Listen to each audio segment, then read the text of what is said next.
माने हुने थियो धेरै उ भइकन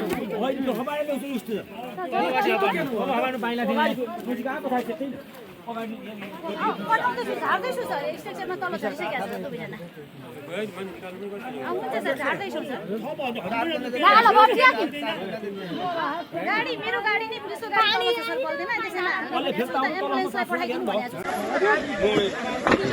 जिल्ला प्रहरी कार्यालयको उद्धार टोली पनि पुगिसकेको छ।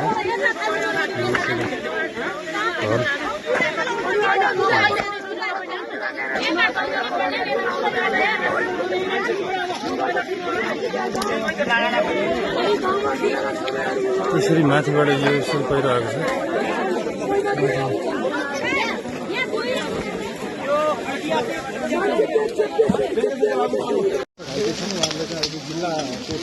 त्रिवेणी नगरपालिका वडा नम्बर 9 तामसुमा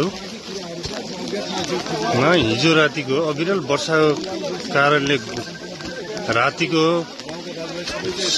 11:30 11:30 बजीतिर गएको यो पहिरोले यो घर चाहिँ पूर्ण रूपले क्षति र 2 जना गम्भीर घाइते उहाँहरू चाहिँ निस्किन सफल हुनुभयो।